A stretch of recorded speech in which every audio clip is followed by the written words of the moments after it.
Hello guys, this is Dheeraj Yadav and you are welcome in the next video of the series. So in this series I am going to teach you about the development of sports, micro sports.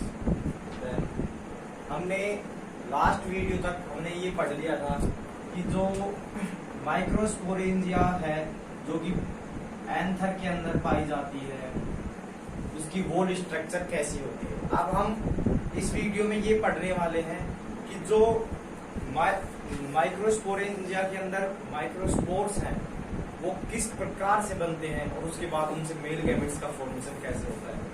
तो बने रहिए till the end of the video. जो microsporangium होती है वो पाई जाती है every corner of the anther.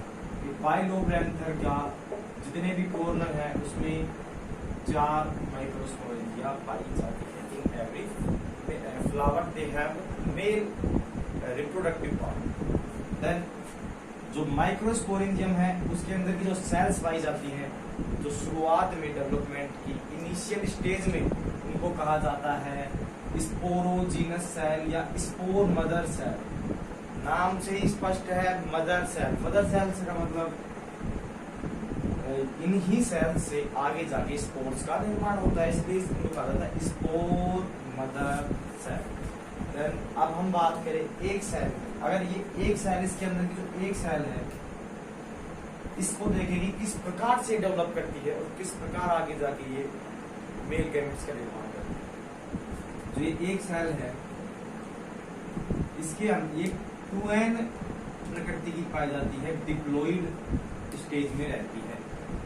Then इसमें एक मियोसिस डिवीजन होने के बाद ये एक टेट्राड का निर्माण करती है, इसको बोलते हैं स्पोर टेट्राड। स्पोर टेट्राड में जो सेल्स हैं मियोसिस डिवीजन का मतलब एक सेल से 4, अगर इसमें मियोसिस डिवीजन होगा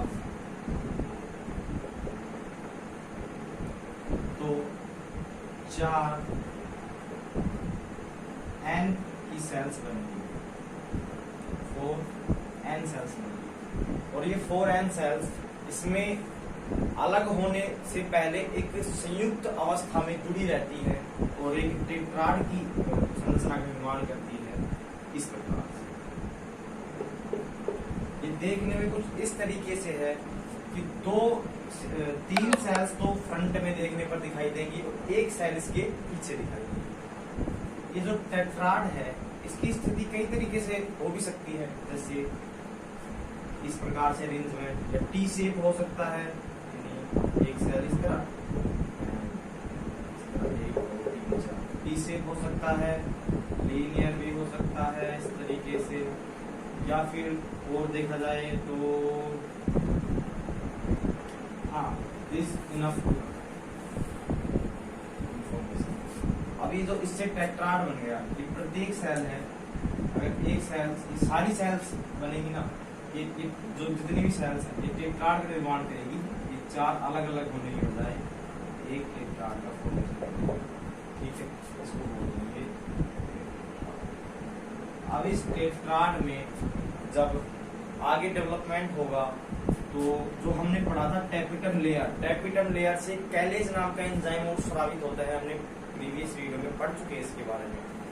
वो कैलेज एंजाइम इसकी जो कैलोज लेयर है उसको डिग्रेड करेगा और इनको अलग अलग भागों में बांट देगा। अब इनको कहा जाएगा स्पोर्स।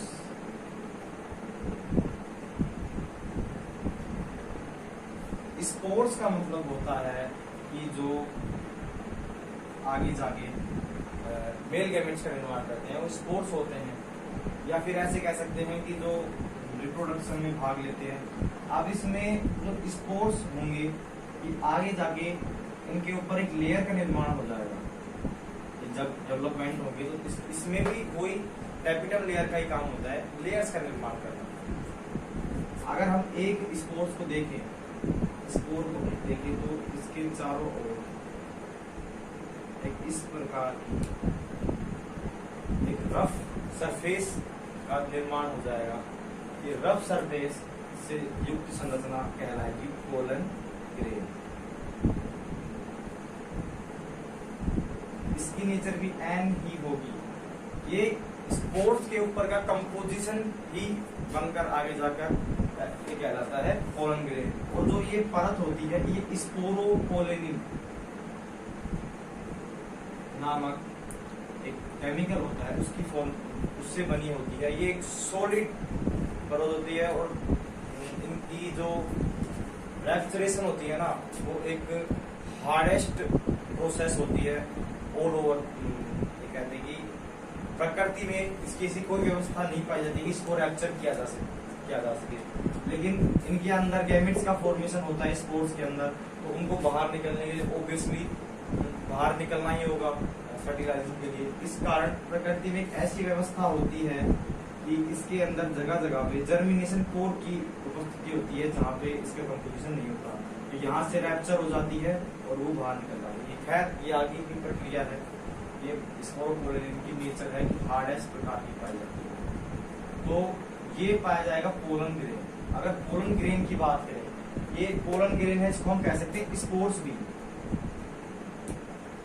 लेकिन अगर बेस्ट टर्म की बात करें तो ये पोलन ग्रेन ये बेस्ट टर्म रहेगी इसको रिप्रेजेंट करने के लिए। अब देखें जो पोलन ग्रेन है इसके अंदर क्या क्या पाया जाता है। एक तो ये आउटर लेयर, इसको बोलेंगे एक्स लाइन, ये जो अंदर की लेयर इसको बोलेंगे न्यूक्लियस। ये पाया जाएगा न्यूक्लियस, एंड न्यूक्लियस पाया जाएगा इसमें। अब ये सेल है, अब ये डिवीजन करेगी। ये इसके अंदर ही मेल गैमेट्स का निर्माण होने वाला है और पोलन ग्रेन से मेल गैमेट्स का निर्माण होता है, इसलिए पोलन ग्रेन को कहा जाता है male gametophyte. If you will see your paper and there are a short questions which is ask you about male gametophytes, then you can answer that pollen grains are called male gametophytes. Okay, तो male gametophyte यानी अगर fight आ गया इसका मतलब है formation करने वाला। Male gametes का फॉर्मेशन करने वाली जो स्ट्रक्चर होती है वो मेल गैमेटोफाइट कहलाती है। तो मेल गैमेट्स बनेंगे इसलिए मेल गैमेटोफाइट कहलाती है। अब देखते हैं ये सेल्स होती है, ये डिवीजन करेगी, एक ही सेल होगी, डिवीजन करके अगर इसको मैं आगे दो प्रकार की संरचना, एक तो वेजिटेटिव सेल, एक जर्मिनेटिव।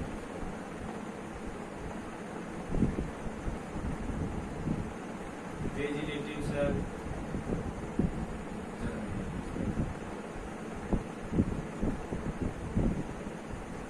अगर हम एक चीज को नोटिस करें, ये जो पूरी डेवलपमेंट की जो प्रोसेस है उसके अंदर meiosis division only one stage पे ही अकर्स हुआ है, जो कि है जो 2n स्पोर मदर सेल्स थी उसमें ही म्यूसिस हुआ था और n सेल्स की स्ट्रक्चर बनी।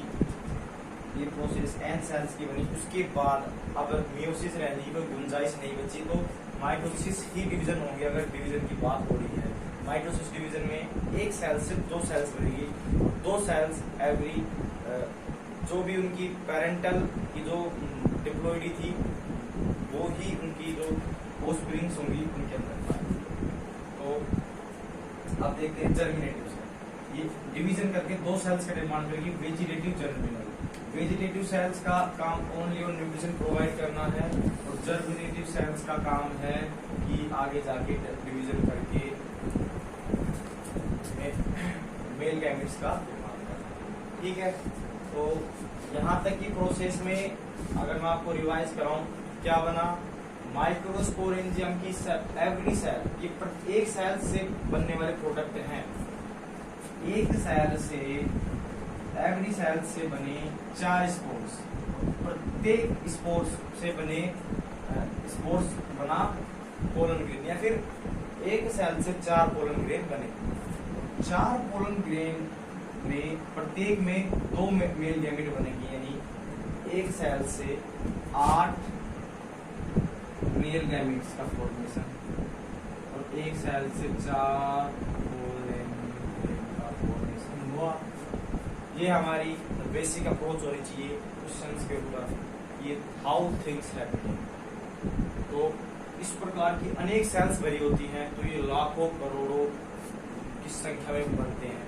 तो मेल गैमेट्स की आकार में तो छोटे होते हैं, लेकिन नंबर ऑफ मेल गैमेट्स आप प्रेजेंट के अंदर 1 एंथर। देन अब इसकी आगे की स्टेज देखते हैं।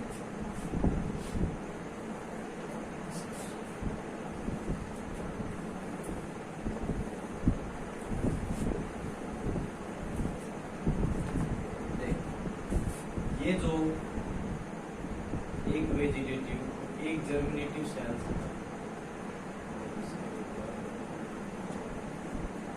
इसके ऊपर इसकी एंजाइम है, द हार्डेस्ट कवर।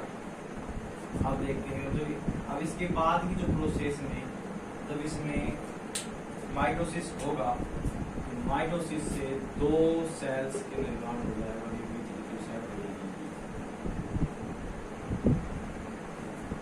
अब इन 2 सेल्स को कहा जाएगा मेल।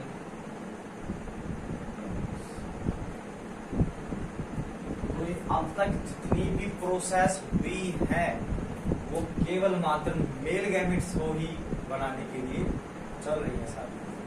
ये मेल गैमेट्स, अब जो मेल गैमेट्स हैं, ये every pollen have 2 male gametes. ये बात ध्यान रखने की है कि प्रत्येक जो पोलन ग्रेन है उसके अंदर 2 मेल गैमेट्स पाए जाते हैं। अब ये जो मेल गैमेट है, अब ये ही आगे जाके, या अभी जो पोलन ग्रेन बन गया, ये जब इसका रैप्चरेशन होगा, तो आगे हम पढ़ने वाले हैं कि किस प्रकार रैप्चर होगा और किस प्रकार से ये जो फीमेल पार्ट है, ये फीमेल पार्ट है, इसकी जो स्टिग्मा है उसके ऊपर कैसे आएगा।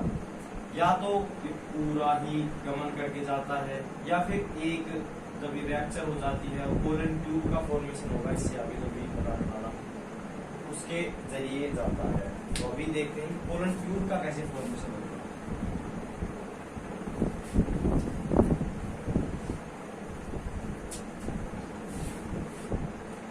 पोलन ट्यूब के फॉर्मेशन में जहाँ पे जर्मिनेशन कोर पाया जाता है वहां से रैप्चरेशन होती है, और ये संरचना जो इसके अंदर का साइटोप्लाज्म होता है वेजिटेटिव वाला, ये बना के ट्यूब का फॉर्मेशन करता है, जिसे बोलते हैं पोलन। इसके अंदर ही मेल गैमेट्स प्रेजेंट होते हैं, वेजिटेटिव सेल्स बनती रहती है। इसका जनरली कोई काम नहीं है न्यूट्रिशन के अलावा, न्यूट्रिशन इनको देती रहती है कि सब चीज सर्वाइव कर सके। और ये दोनों ही फर्टिलाइजेशन में काम आएंगे, इसीलिए ही तो प्लांट्स में जो फर्टिलाइजेशन होता है उसे डबल फर्टिलाइजेशन कहा जाता है, द्विक निषेचन कहा जाता है। और इसी के कारण ही एक से बनता है एम्ब्रियो, एक से बनता है एंडोस्पर्म, जो कि आगे देखते हैं। अब यहाँ तक की प्रोसेस में एक इसके अंदर एक इम्पोर्टेंट पार्ट बता दूं आपको। प्रीवियस वीडियो में मैंने बताया था कि जो पोलन ग्रेन के ऊपर एक पोलन किट नामक चिपचिपा पदार्थ और जो टैपिटम लेयर ही बनाती है, वो इसके ऊपर ही पाया जाता है। आकर्षित करता है कीटों को, यानी रंगीन होता है, तो कीटों को आकर्षित करता है अपने ऊपर, चिपक जाता है उनसे, जिससे ये एक फूल से दूसरे फूल की ओर गमन करते हैं। ये आगे आने वाली प्रोसेस में बताएंगे कि किस तरीके से। अब इसके बाद हमारा जो मेल गैमेट्स बनने के बाद फीमेल गैमेट्स कैसे बनता है, ये रहेगा। फीमेल गैमेट्स और मेल गैमेट्स का फ्यूजन की जो प्रोसेस है, पोलिनेशन कैसे होगी, पोलिनेशन के बाद जो फर्टिलाइजेशन है वो कैसे होगा, ये सारी प्रोसेस आगे आने वाले वीडियो में बताएंगे। और इसके बाद उससे जो एम्ब्रियो बनेगा, उससे सीड का निर्माण कैसे होगा, यानी आपको complete to the from the formation of microspore until the formation of seed. I am going to teach you about that. And thank you for being being till the last of this video, and we will meet you soon in the next video. Thank you. Like करें, subscribe करें.